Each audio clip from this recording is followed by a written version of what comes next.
Google പേ വഴി CIBIL score നോക്കുന്നതിന് പ്രശ്നമുണ്ടോ എന്നായിരിക്കും പലരുടെയും സംശയം. ശരിക്കും എന്താണ് ഈ സിബിൽ സ്കോർ? സിബിൽ സ്കോർ എന്ന് പറയുന്നത് ഒരു ക്രെഡിറ്റ് സ്കോർ ആണ്. ഇത് നിങ്ങളുടെ സാമ്പത്തിക വിശ്വസ്തത വ്യക്തമാക്കുന്ന ഒരു 3 അക്കം വരുന്ന സംഖ്യയാണ്. സാധാരണയായി 300 മുതൽ 900 വരെയാണ് ഈ സ്കോർ. ബാങ്കുകളും ധനകാര്യ സ്ഥാപനങ്ങളും നിങ്ങൾക്ക് ലോൺ, ക്രെഡിറ്റ് കാർഡ് എന്നിവ നൽകുന്നതിന് മുമ്പ് ആദ്യം നിങ്ങളുടെ സിബിൽ സ്കോർ ഒന്ന് പരിശോധിക്കും. സ്കോർ ഉയർന്നിരിക്കുകയാണെങ്കിൽ, അതായത് 750 മുകളിലാണെങ്കിൽ നിങ്ങൾക്ക് ലോൺ ലഭിക്കാനുള്ള സാധ്യത കൂടുതലാണ്.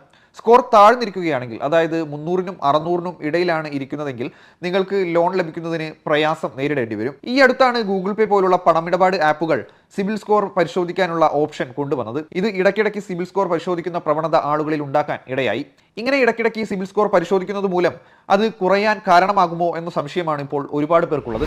വാർത്തകളിലോ സോഷ്യൽ മീഡിയകളിലോ പലരും പറയാറുണ്ട് സിബിൽ സ്കോർ പലതവണ പരിശോധിച്ചാൽ അത് കുറയാം എന്ന്. പക്ഷേ ഈ കാര്യത്തിൽ വലിയൊരു തെറ്റിദ്ധാരണയാണ് ഉണ്ടാവുന്നത്. സിബിൽ സ്കോർ പരിശോധിക്കുന്നതിൽ 2 തരം എൻക്വയറി ഉണ്ട്. ഒന്ന് സോഫ്റ്റ് എൻക്വയറിയും 2 ഹാർഡ് എൻക്വയറിയും. നിങ്ങൾ സ്വയം സിബിൽ സ്കോർ പരിശോധിക്കുകയാണെങ്കിൽ, അതായത് ഗൂഗിൾ പേ, പേടിഎം, വൺ സ്കോർ തുടങ്ങിയുള്ള ആപ്പുകൾ വഴി പരിശോധിക്കുന്ന നിങ്ങളുടെ സിബിൽ സ്കോർ അത് സോഫ്റ്റ് എൻക്വയറിയിൽ പെടുന്ന ഒന്നാണ്. ഈ എൻക്വയറികൾ സിബിൽ സ്കോറിനെ പ്രതികൂലമായി ബാധിക്കില്ല എന്നതാണ് സത്യം. മാസത്തിൽ ഒരിക്കൽ അല്ലെങ്കിൽ ഇഷ്ടമുള്ള സമയത്ത് അത് നിങ്ങൾക്ക് പരിശോധിക്കാം.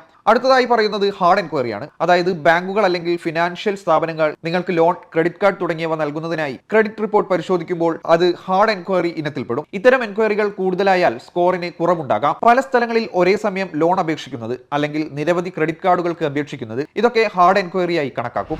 ഗൂഗിൾ പേ വഴി സിബിൽ സ്കോർ നോക്കുന്നതിന് പ്രശ്നമുണ്ടോ എന്നായിരിക്കും പലരുടെയും സംശയം.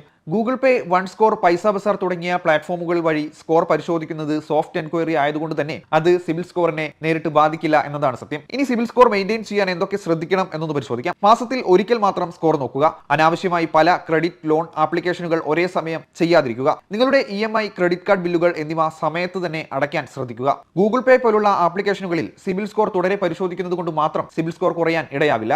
നിങ്ങൾ ചെയ്യുന്നത് സോഫ്റ്റ് എൻക്വയറി ആണെങ്കിൽ മാത്രം. ഇത് നിങ്ങളുടെ സാമ്പത്തിക ശീലങ്ങൾ മനസ്സിലാക്കാനും നിങ്ങളുടെ ക്രെഡിറ്റ് ആരോഗ്യത്തെ ട്രാക്ക് ചെയ്യാനും ഉപകാരപ്പെടുന്നതാണ്.